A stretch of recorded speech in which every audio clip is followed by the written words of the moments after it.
Welcome everybody to another of our ongoing series, Discussions with Mercy Leaders. We're going to talk about something that I'm sure is near and dear to all of our hearts, pandemic fatigue. I don't know about you, I'm Exhibit A. I'm sure we're all Exhibit A, B, C, D, etc. We're going to talk about the physical manifestations of it, the psychological manifestations of it. We'll share some experiences. We'll take your questions. Some of you have given us questions in advance. We're going to talk about solutions as much as we can. And we have three distinguished experts with us. Two members of our faculty are with us and also an alum. All three of them are working in the field with people who are coping with COVID every day.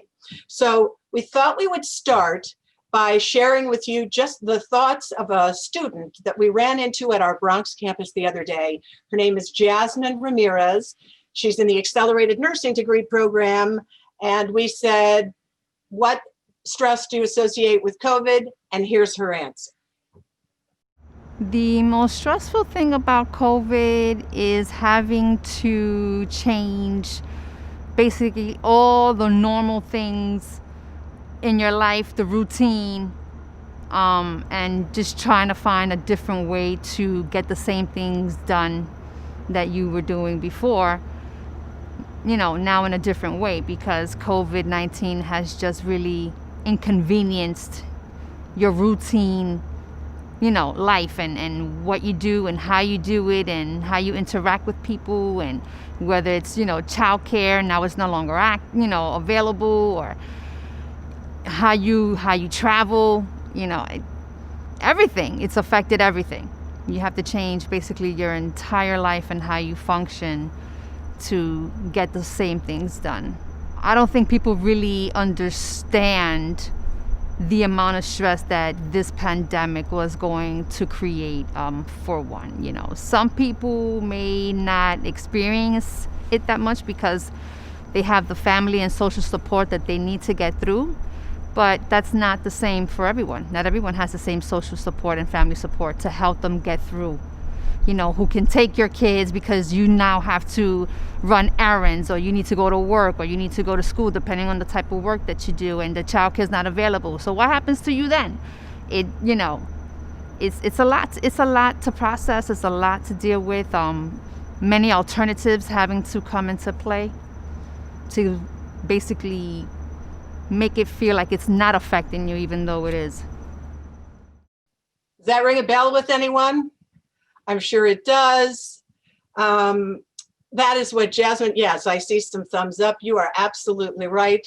Again, that was Jasmine Ramirez, one of our students. Now we'd kind of like to start by taking your temperature on COVID as well. So we have a couple of our poll questions that we like to do to get a sense of the audience. The first one is, in relation to COVID, what are you most concerned about? Health and family's health, work stability, food insecurity, financial stability, housing. I suppose we should have given you an all of the above answer too, but if you could, click on your answer to that. And then our second poll question is, health, there we go. Who do you speak to about this when you feel anxious? Do you speak to family? Do you speak to friends? Do you speak to coworkers? Do you speak to a licensed professional? Do you scroll around and search on the internet to get answers to things, or do you bottle it up and speak to no one? So let's give you a minute to think about and answer those questions.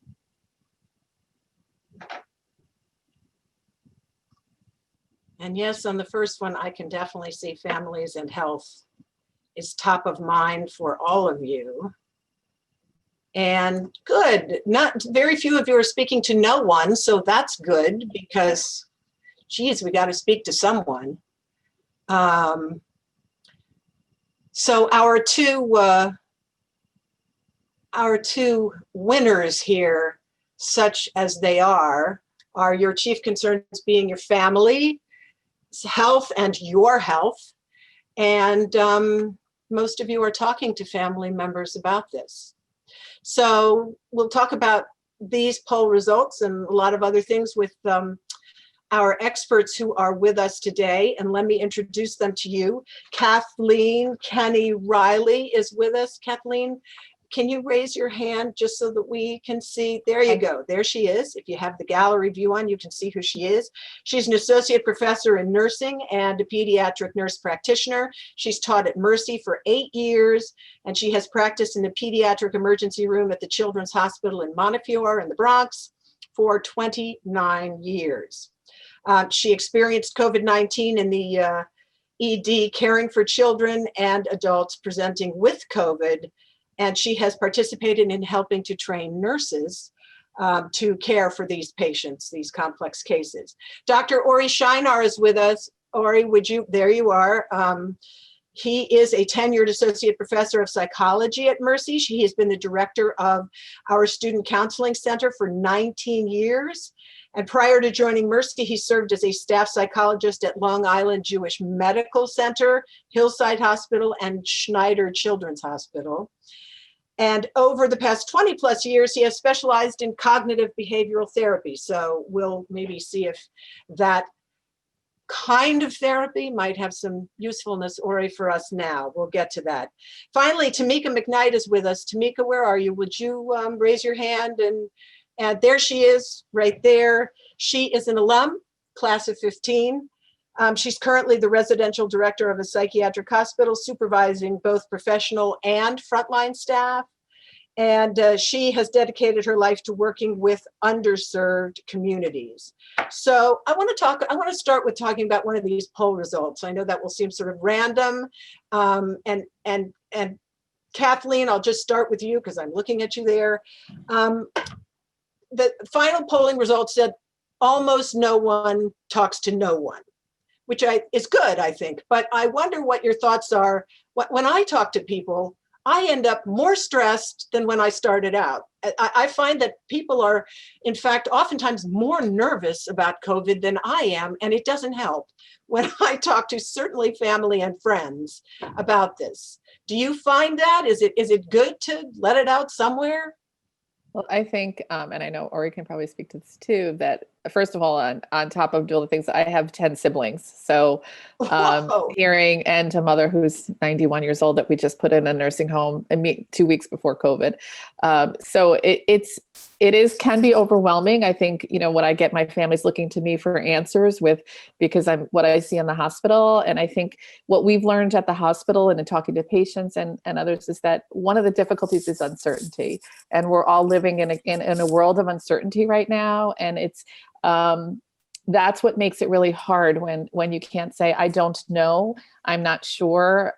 We have to take it one day at a time.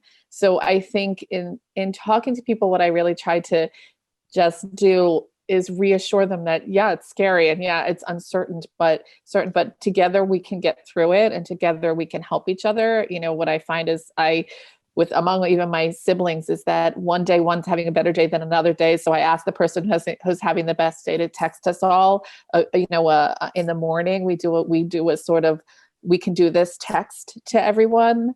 And so I think those things are really, really important. And I think the most important thing that we're trying to be in healthcare is to just be truthful that we don't know, we're learning. And that's a hard thing to say.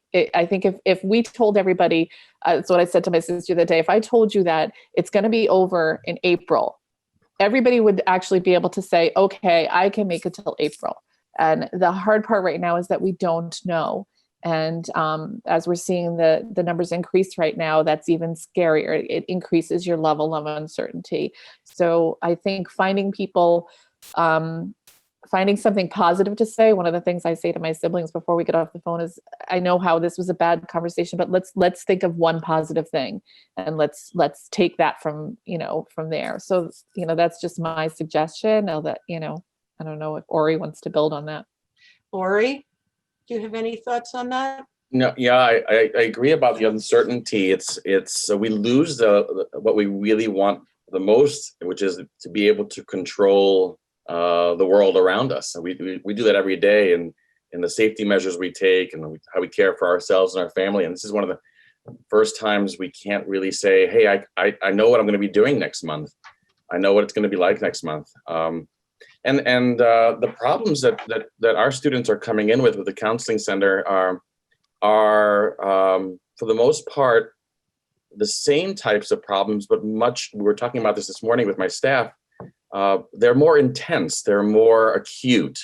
The magnitude of what a problem would have been a year ago is a lot different now because there's so much more to contend with that wasn't there before. Even the idea of domestic violence is so much different now than it was before because of all the challenges in getting the help associated with that given a COVID environment. And everything kind of builds on itself, right? I mean, you started out being worried about physical things and this invisible bug, and now you have, financial problems and job insecurities and maybe food problems, and you're worried about your parents and you're worried about, and when you walk out in the world, I find everybody sort of feels like everybody else is a threat, kind of. Just you can't really get near anybody without really worrying about it. Yes. Yeah.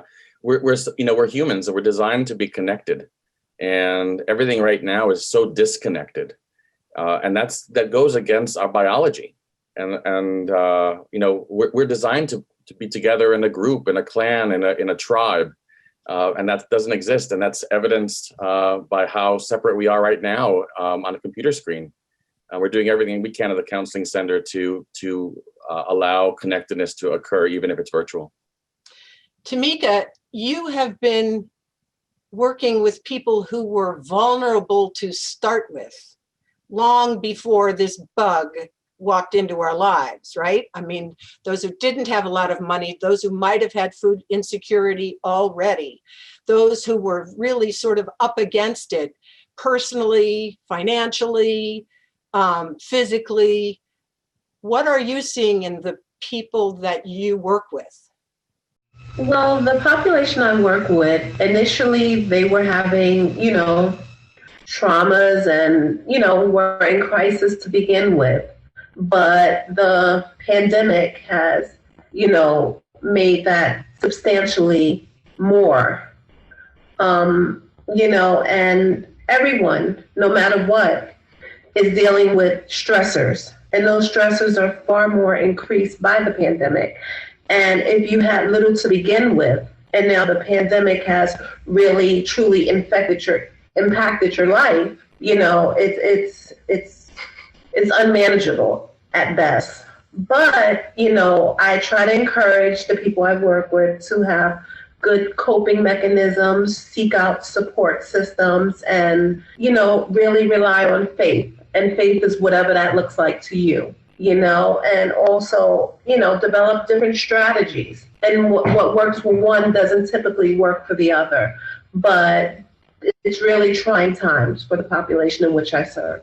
So let's talk about coping mechanisms, because not all of us can go call up a licensed professional, right? Even though that might be the best idea. But Tamika, let's start with you because you brought it up. What are coping mechanisms that you recommend for the clients that you serve?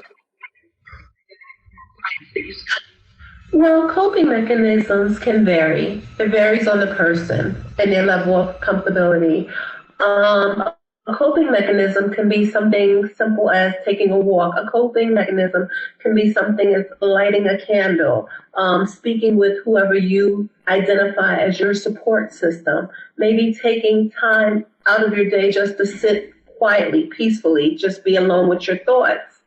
What I do recommend is that people minimize their time spent on social media, listening to the news, because it's just constantly reinforcing things that maybe we don't need to be reinforced at this point in time. So coping mechanisms vary from person to person, but if it feels good to you, it doesn't provide you any stress, and it's healthy, then it's probably a good coping mechanism for you. So Kathleen, you talked, that was just a variation on a theme when you said, before we say goodbye, let's just find a moment. That's kind of what it's about, right? Just finding a moment of sanity in your day somewhere. Yeah, I think that, and another coping, thing, one sitting in my lap right now who wants to be on all videos is your animals and, but finding time. My husband works at a hospital as well, and actually has a different perspective because he's an electrician in a hospital. And he's seen things that he ran all the COVID units, and I kind of got a different perspective of as nurses what we're seeing. And then when he came home and he had to run he was running the electricity for the freezers for the hospital. It was a very different experience for him.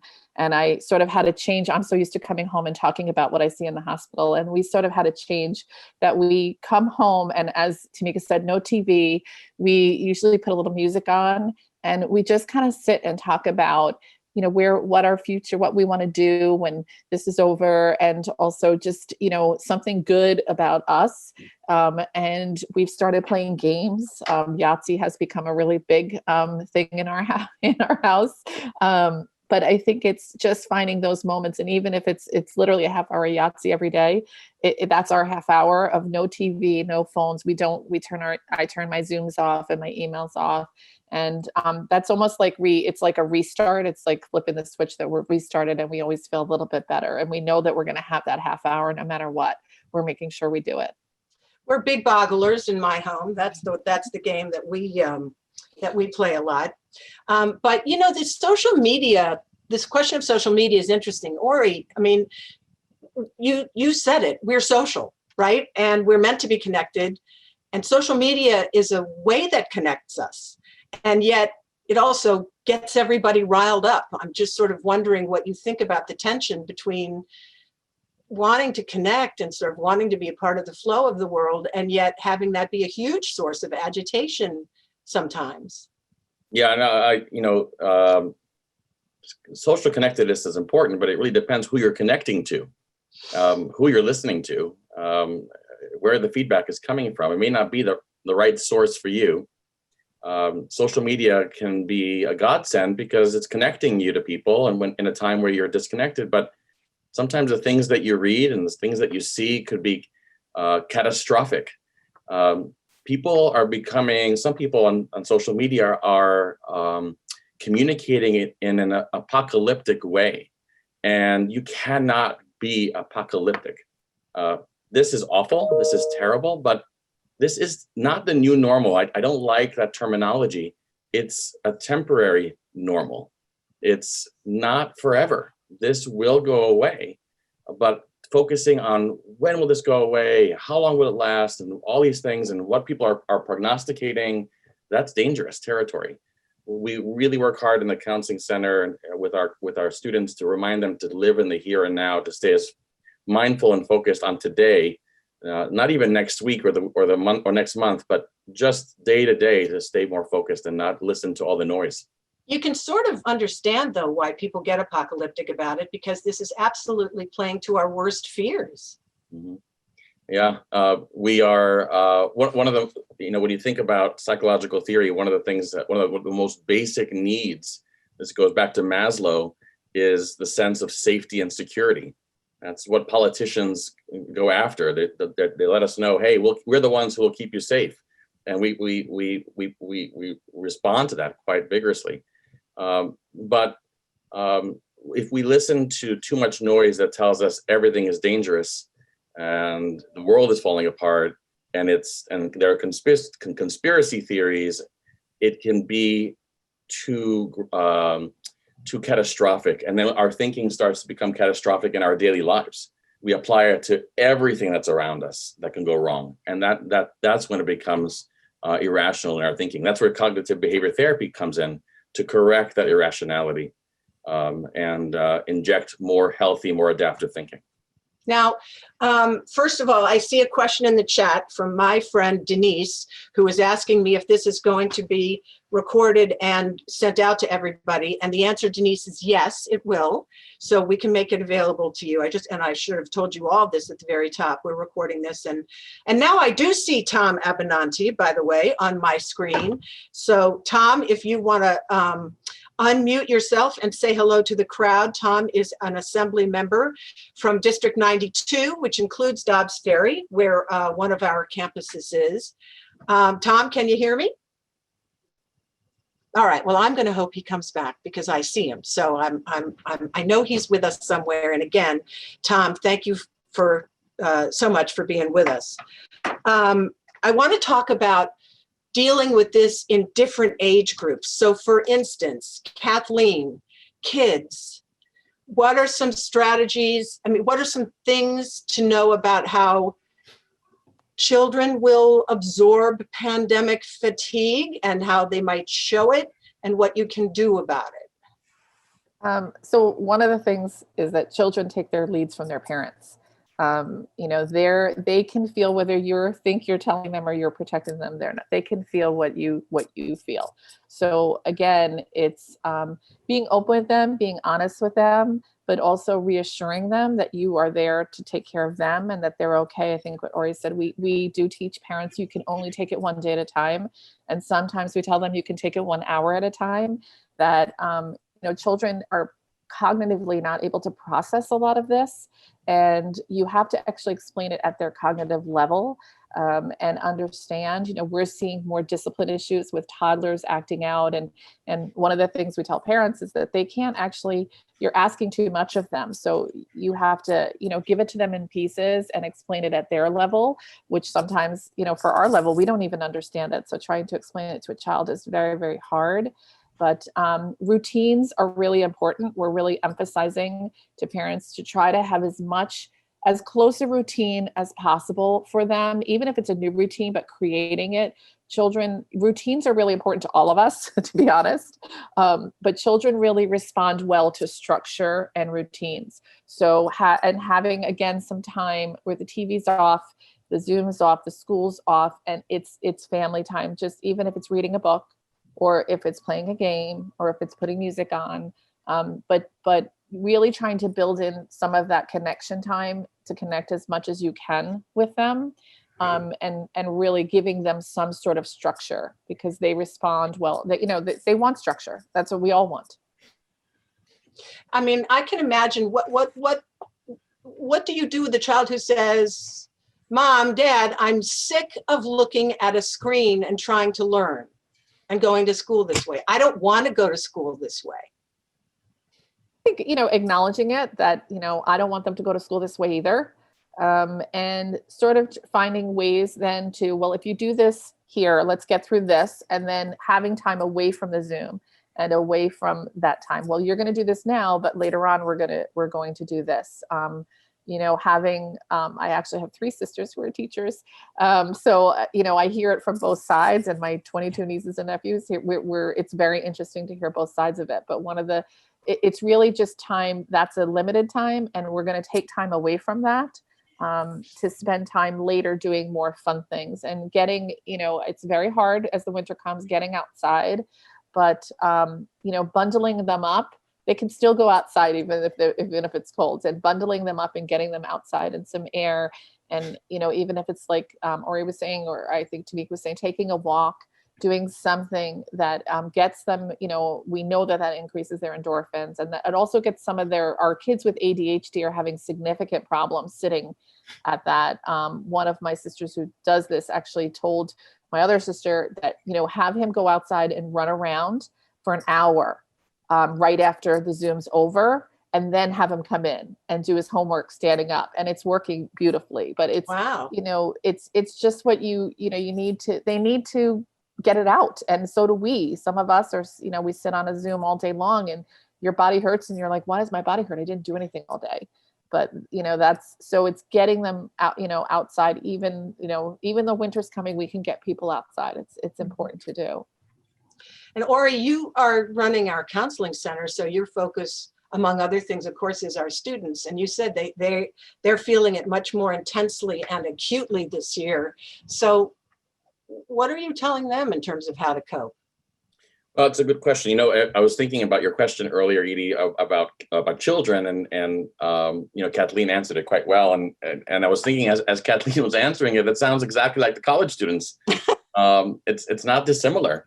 They're struggling as well with this fatigue. It's, even I teach a couple classes on Zoom, and I'm watching the students at home just fading, and it's not because the lecture is boring. I promise you that. It's we're tired of looking at a monitor But there are coping strategies. And one of the things that my staff work really hard on with their students is helping them design coping strategies and self-care strategies that are outside of the box. We can't, what we used to be able to say is go to the gym. Well, the gym is closed. We used to go say, go have coffee with a friend. Well, my friend's not comfortable meeting me for coffee. But we have to start thinking out of the box. We have to be mobile. One simple thing you can do is, before your 9 a.m. start of your workday, or before your 10:15 class, go outside, walk a 15 to 20 minute walk as if you were walking to work, as if you were pretending to walk to work, and arrive back, of course, in your home. But at least you're tricking your brain to think you're going somewhere. You're getting the physical exercise, even if it's a little bit. You're getting some sunlight, not today, but you're going to get some sunlight, and that tricks the brain to think, I'm still living a quote unquote normal life, and that's important. So it's about being as creative as possible as well with how you decide to cope and take care of yourself. And people are not taking care of themselves right now. They're not moving. They're eating more. They're not sleeping well, and it could Yes. be a quite large issue. And Ori, as you're saying, this is just something that we did in my building. One of the positives of this, I live in a condo, is that I've met neighbors that I never knew before. We started doing, we do a coffee clutch in the morning down the hallway, because each of our apartments are 6 feet apart. So we all come out and sit on the floor and get to know each other. And now we've started doing Friday evening, now a little bit of wine or this and that. And it's really an interesting positive. It's been really, really nice for us. And again, I've met people that I didn't even know. And we have, it just was thinking outside the box. We said, why can't we sit in the hallway and do it? I love that. That's that coming out of, that's thinking outside of the box. I want to just touch on Edie really quick on the social media aspect. I forgot to answer. These good things are happening out of this.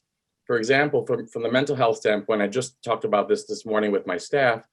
Social media, you see mental health treatment and the seeking of mental health treatment as more commonplace. It's everywhere. So where before, for many cultures or individuals, seeking a mental health professional was stigmatizing to them, that's becoming less and less the case. So yeah, you can reach out. There are services. A lot of local governments are funding mental health services for people who can't afford it. So the good news is people are reaching out to neighbors, to new friends, and to mental health professionals now more than before. So that's a good thing. Absolutely. Mental health in the past, and for many, has been taboo, or something that people didn't feel comfortable approaching. However, being that the current state of the world is in a pandemic, people are reevaluating their thoughts on mental health, mental illness, etc. And as such, people are taking a more proactive thought and approach to mental illness and making sure their mental health is, in balance. So I do agree. And I also think, everyone, I think one of the reasons that people are looking at mental health in a different way than they once did is because everyone is suffering from something. Anxiety. I think the uncertainty of this world currently has everyone dealing with some form of anxiety. And as such, people are more open to address their mental health issues and concerns. But Tamika, the people you're helping a lot, their problems are not just sort of the what ifs, but the what is happening to them, right? Like they lost jobs, or they have money problems, or they have food insecurity, and those are real problems that and I'm not meaning to diminish or walk around the block, but I just wonder what you tell them, because that isn't going to get it for them. Oh, you're absolutely right. And no, a walk around the block or whatever, that's just one of the things they use. But there's also, New York State has provided so many opportunities, so many resources to people who are suffering from the pandemic. So what I do and what my colleagues do is recommend the resources that are out there, and they're plentiful. But unfortunately, as with everything, if you're unaware of the resources out there, then there's none to you. So for the people I serve, I let them know the resources. We provide them with mental health counseling, mental health support, supportive wraparound services. Maybe not only do people not know about the resources, they don't know how to access those resources. So we will provide assistance with accessing the resources and truly provide complete wraparound services so that person does not feel alone. So I think having that support helps them immensely throughout this crisis. And Ori, I'm really not meaning to diss the walk around the block, by the way. Just so you know. Edie, I'm going to ask you to walk around campus with me after this. Okay, fine. I mean, I'm thinking in my head, by the way, does that really work? Can you really trick yourself that way? And I guess it's not trickery, but my instinct has been sort of to just sit still and be unhappy about it, Well, yeah. I mean, no, I'm so sorry. I think it's important that you develop. I think it's important that you develop some sense of normalcy in these uncertain times. And with that being said, like he said, take a walk around the block, do something, because you know what? We can't dwell on what's happening to us. We're living it. It's here. There's no getting around it. But it's what we do with this moment that matters. We can choose to just say, okay, well, feel defeated, but that's not going to get us to where we need to be, and it'll ultimately lead us down a negative path. So I think by developing some sense of normalcy, some schedule, some routine, that'll do nothing but benefit everyone throughout this. So here's a question from the chat room from our colleague, Leah Noonan. She says, wondering about looking for the positives. Do you think there are some ways we have learned some new appreciation during this pandemic? And do any of our guests have ways we can celebrate those things? Any of you have thoughts about that? So, I think that it's, for me, as both a nurse practitioner and as a teacher, it's taught me new ways to teach and new ways to reach out to my students, which I think is a positive. Again, getting to know my neighbors. And for me, it's brought a more connectedness to my siblings, because I think we make sure more now that we check in with each other, and that we, even though we can't physically see each other, that we have a different way to connect and stay connected via, we do our Zoom meetings, or we do our texts, or we do our check-ins with each other. So I think those are positives. And I think we need to realize that we are resilient, and we are going to survive this, that it is something we can do, and together we can do it. So I think that's, somebody talked about compassion fatigue among healthcare providers, and that's definitely a real thing. And what we've tried to do is have more, it's horrible to say, more fun things to do. Again, try little things, even at, we started doing exercises down the hallway with each other. So, just little things that people look at and say, why are they, that doesn't, they shouldn't be doing that because it's an ER and it's busy, but they don't realize what that does for us to be able to, get something to laugh about here and there. And I think laughter is probably we say it's the best medicine, and it really is, that we need to be able to laugh and be okay with laughing even in times of stress. What are you doing for Thanksgiving, Kathleen? Is your family going to be able to be together? So we're talking about that, and that's a negotiation. I think it's very hard. We have, we can't see our mother. We haven't seen our mother. We've seen our mother twice in person since March, which is very, very hard. For her too, to understand why this is happening. But what we're doing is, we're on different levels. Some people want to get together, some people don't. And what I'm telling everybody is, what you want to do is okay. And if you just want to have it with your family, that's okay. If you want to come, that's okay. We are doing, I'm having everybody tested that wants to come together, just to relax everybody's feelings a little bit. Mm-hmm. And, we're talking about ways to minimize exposure, and when they make food, how to do it So, and it's everybody's comfort level. And my answer to everybody is, if the last minute you thought you wanted to come and you don't want to come, that's okay too. So I think it's really just thinking of a way we can do it and do it safely. We have one of my siblings is in Florida, and he said, I can't come, he's not gonna be able to come up because he's going to have to quarantine and go back.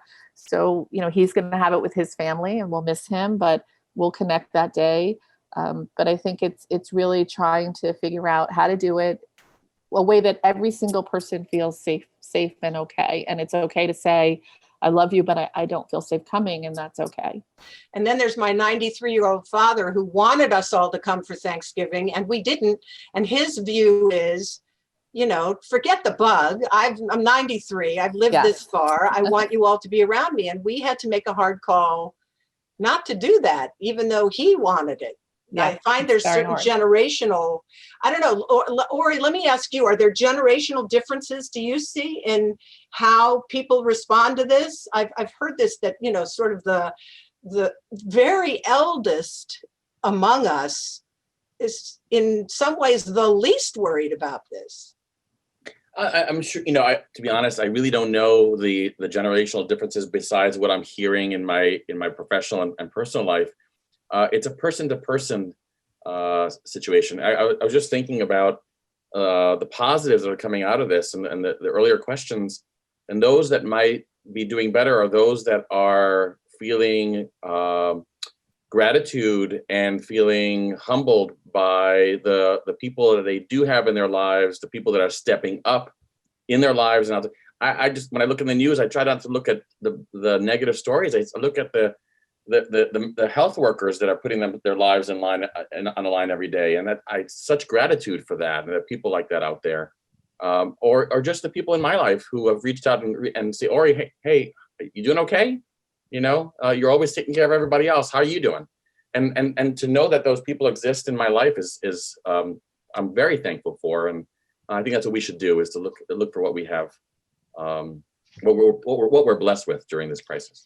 I want to come back to Kathleen because there's an interesting sibling question. And then Tamika, I want to talk to you about the positives that we may have gotten out of this. But is there conflict among, now I'm sorry this is getting so personal, but it is kind of interesting. And as one of several in my family as well, I find this interesting. Is there conflict when you talk about these things, about different siblings? Levels of risk tolerance?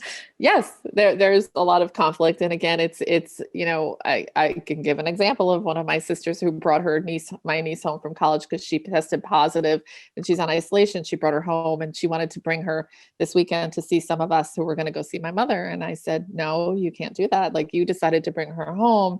But again, yes, you can't get around. You can't have 11 siblings and not have conflict. But one of the things I have brought to my family, my husband said this to me.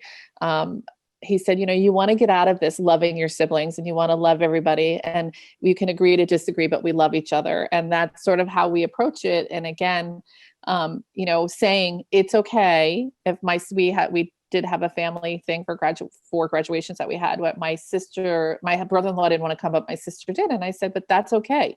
He can stay home and we will not be mad. We will miss him, but we won't be mad. But you can come as well. And he can't be mad.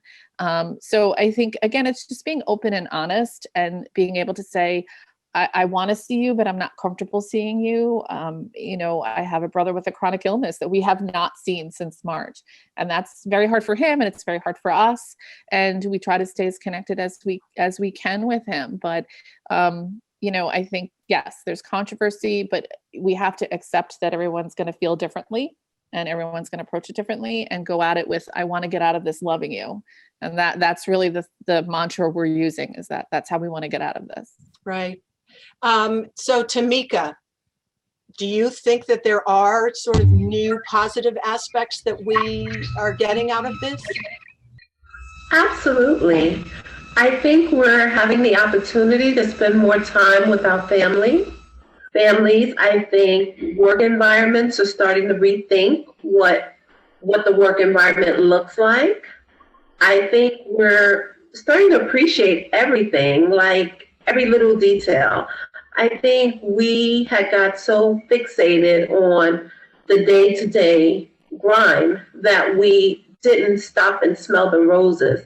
I think in many ways this pandemic has forced us to pause, take a bigger look at what's going on. You know, it's kind of 2020, I look at it as it's giving us focus in many ways. If we look outside of the pandemic, focus in the sense to see what's going on with our lives, see what we can improve, see what we need to do, spend time with our family and get back to old-fashioned values, you know, because it was a time when we did play board games. But I think with technology, we've gotten into the point where we are with our families and friends, but we're not actually with them because we're on social media. So I think in many ways, this helped us to take account of what's going on and refocus on the things that's most important. There's an interesting question here to the group in the chat room. What would you recommend to someone who was in the healthcare field and left the place feeling like you let yourself, your patients, and your coworkers down because you didn't feel safe in that environment? I saw that question. I wanted to make sure we address it. I think it's a really big question. And I think, first of all, the first thing I'm going to tell you, you need to forgive yourself. So we had some people that I worked with in the ER that just, didn't feel safe and were worried and scared. And we saw, I had a coworker die from it. I have another coworker who will never work again from it. And, it's okay. It was scary. And honestly, some people leaving, it made our hospital be more accountable to say, we're leaving because some people are leaving because they don't feel safe, and you need to make us safe. You need to help us stay safe. But I think it's almost like survivor's guilt for I know a lot of healthcare providers who said, I can't go through this again. Now that we're looking at another uptick that are retiring. I have 2 friends that are putting in retirement papers this week because they said, I can't do this again. That's okay. That's okay to say, we're taught in healthcare. One of the worst things that we used to be taught, and we've changed it, how we teach healthcare providers, I hope, is we used to say, you have to leave all of your worries at home and just give all of yourself to your patients. We can't give all of ourselves to our patients if we don't address our worries at home. You can't leave them there. And, it's okay. You can't feel guilty. And honestly, the people leaving, the people that did that for a lot of reasons. And, I actually considered at certain times too, when I was exhausted and just didn't know if I could do it anymore, is that it made our hospital start reconsidering, what are we doing for our healthcare workers? We're not taking care of them. So honestly, I think you helped make changes that are continuing to happen. So you need to forgive yourself for that. I want to be careful about medical things. We got some questions about medical conditions, and I want to preface this by saying, if you really have issues, you want to be sure and talk to whatever medical professional is in your life. But we did get a question, and I wonder if I think that a couple of you might be able to come at it in different ways. It says, as a long hauler, chronic fatigue is a clear sign of the lingering effects of COVID-19. It says here, taking CQ10 or COQ10 rather, has made a slight difference. What is the next step to combat chronic fatigue? And I just wonder about chronic fatigue because there are physical aspects of chronic fatigue. And then also, Ori, are there not mental aspects of what you might experience as chronic fatigue? I can speak to the psychological effects of chronic fatigue. Yeah. Chronic fatigue or any chronic illness oftentimes needs mental health support because of the nature of it not going away. It's a lot different than something that hurts for a day or a week or even a month. It won't go away. So folks that struggle with any kind of chronic issues do need better coping mechanisms. Oftentimes, therapy has been proven to be quite effective for people going through chronic illnesses to help them manage the pain or find mental and physical health coping strategies through that kind of work, for sure. But I can't speak to the medical aspect. Maybe Kathleen. Right. I mean, and Kathleen, we got a couple of questions, interestingly, from folks about this feeling of chronic fatigue. And this is just a variation on the theme. What can we do to avoid feeling fatigue? What do we do when we start feeling this way? So it's very interesting. I developed the division of pediatric rheumatology at Montefiore, the Children's Hospital. It really is very similar to, chronic fatigue syndrome, or other people call it fibromyalgia. And there's a lot of research out there that talks about, and it's something we talk about with our adolescents. They don't necessarily like it, but a lot of it has to do with sleep and sleep hygiene. And that if you all think about when you don't sleep well at night, the next day your body hurts, you're cranky, you're this and that. And once you get into that lack of restorative sleep, it compounds on each other. And there's a lot out there that says having a computer, the little green light on your computer, there's studies that show if that's in your bedroom, that actually is enough light to stimulate your brain to think that you're awake. The same thing with your cell phones and with the TV. Those do not let you achieve restorative sleep. And when we have patients that are really not functioning, one of the things we make them do is take everything out of the bedroom, that the bedroom is there for one thing, and it's for sleep. And then people flip out. I have to have my phone right next to me. I have to have, the TV on. I can sleep with the TV on. It doesn't bother me. It helps me sleep. It doesn't let you get that restorative sleep. So really training your body to have restorative sleep is really, it's something that we sometimes there's a program at Children's Hospital Philadelphia where we actually admit the kids and do that. And it's amazing to see you have kids that weren't able to go to school because of pain and fatigue and this, that, and see what the change that it happens. And so, we're on our Zoom. My computer usually is upstairs. Now it's in my living room. It's a big change, but we, taking it, and nobody believes me when they say I can do it with my phone right next to me, or I can sleep with the TV on. It's not, sure you can, but you're not getting that restorative sleep. And that does impact your fatigue level. We all know once we have a good night of sleep, we think, oh my God, we're so much better. But it's very similar to battle fatigue and what they look at in the military when they keep people up and what they do. And that just finding that good restorative sleep, it doesn't have to be 12 hours. If it's 6 good hours, that will make a big difference. Mm-hmm. So, and then exercising as well helps get your body ready to do what we teach our patients not to, for an hour before they go to bed. No TV, they can read, they can listen to music, they can do something quieting so that their body gets used to it. And if you're in bed and you can't sleep, get out of bed, go into another room, do stuff, and then 20 minutes later, go back and keep doing that. Even if you have a horrible night, it's going to train your body that your bed is for one thing, and that is for you to go and relax and sleep. And there's an enormous amount of research out on all of this. Oh boy, I am breaking rules right and left, Kathleen. I think this is such good advice. I have to start taking it. All right, we want to leave you with a couple of things. First of all, I think that Tom Abenanti is here and unmuted and joining us. And so again, he is an assembly member from the 92nd District, which includes Dobbs Ferry, where one of our campuses is. Tom, are you there? Yes, I am. I'm sorry. I had to jump off and take another call before. No worries. Thank you. Are you fatigued by this pandemic, by the way? It's had an impact on my life, very definitely. Let me just say, first of all, I found this conversation very interesting. I applaud you for doing this. I think it's important that we have discussions like this. I would just like to add another viewpoint, if I can, if you don't mind, just from the public perspective. Sure. I have, let's face it, I'm in a business where contact with people and contact with other people who do what I do is very important. Mm-hmm. And of course, that's been restricted.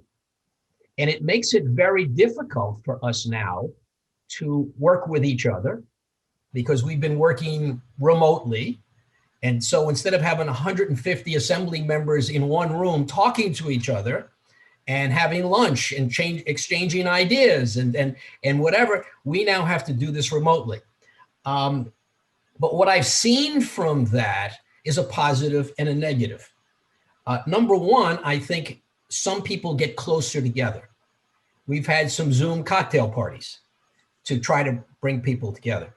The negative of that is we're intensifying relationships we already have, and we're not striking up new relationships. So those people who have a lot of contacts are doing fine.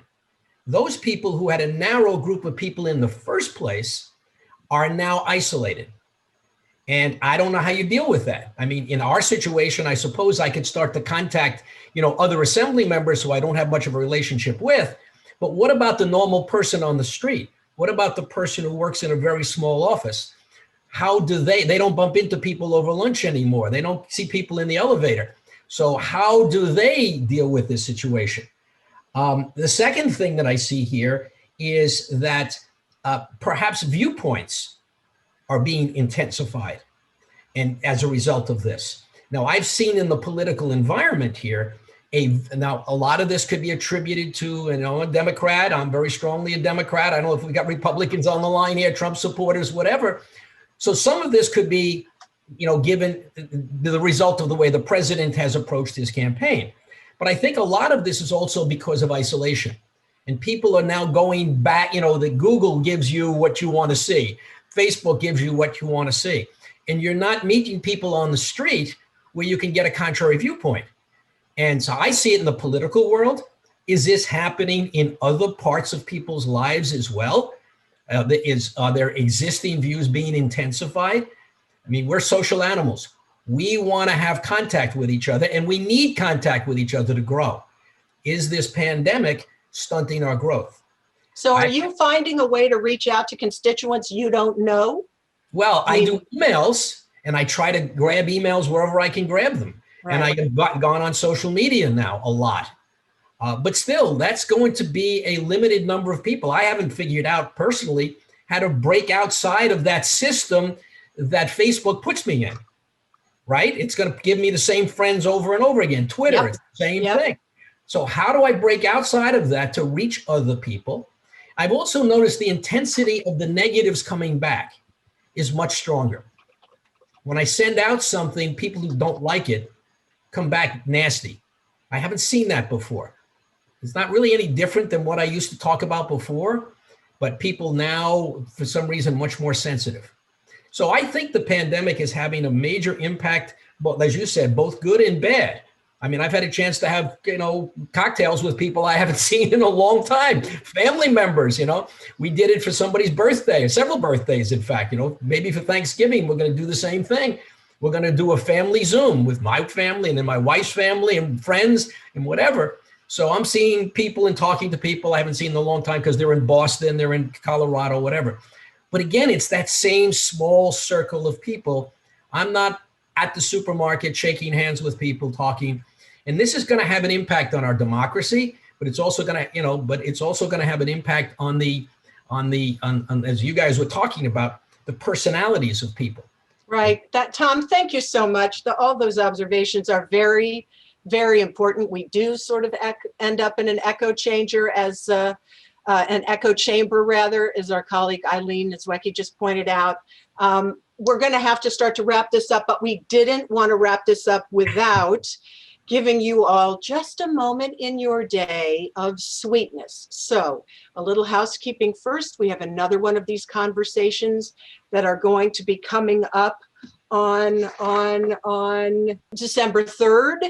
And it's, of course, about the holidays. There you go. You can see that on your screen. We hope you will all join us. And Tom, maybe you'll come back and let us know how it's going through the holiday season. And well, first of all, I want to thank Kathleen and Tamika and Ori.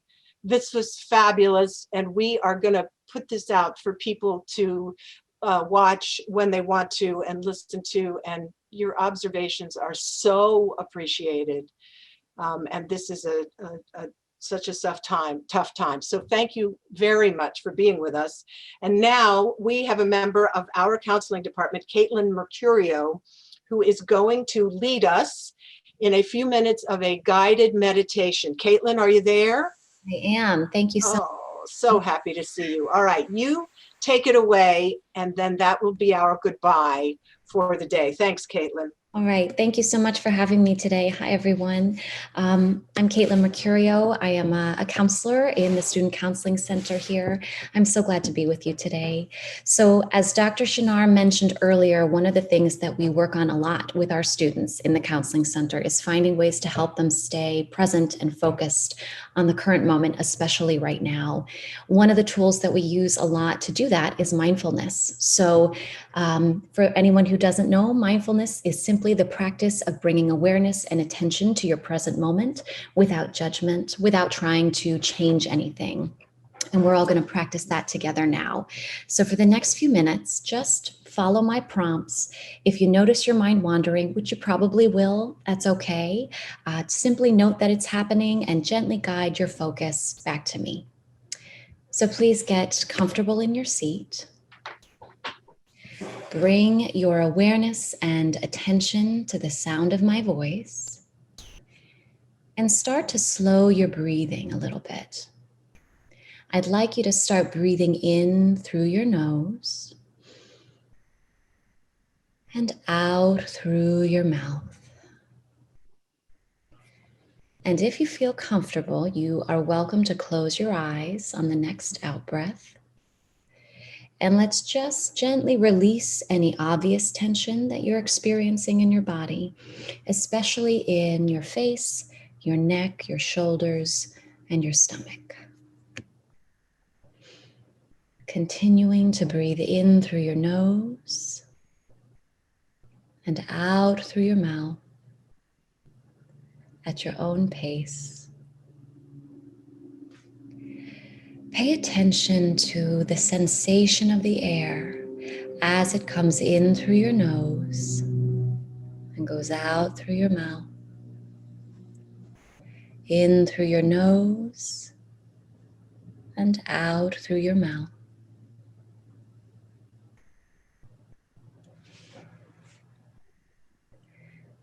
And as you breathe, and as you listen to the sound of my voice, be aware that you are joined by so many other members of your Mercy community who are also breathing slowly and who are also listening to the sound of my voice. And in this moment, behind all of our screens, we are still connected. We are still very much together. So with this final breath, let yourself really feel that connectedness. And as you move into the rest of your day, know that by coming together for this wonderful conversation and for this moment of quiet, you've done something good for yourself. And if your eyes are closed, when you feel ready, you can gently blink them open. Thank you all so much for being present with me today. Thank you, Caitlin. Mm.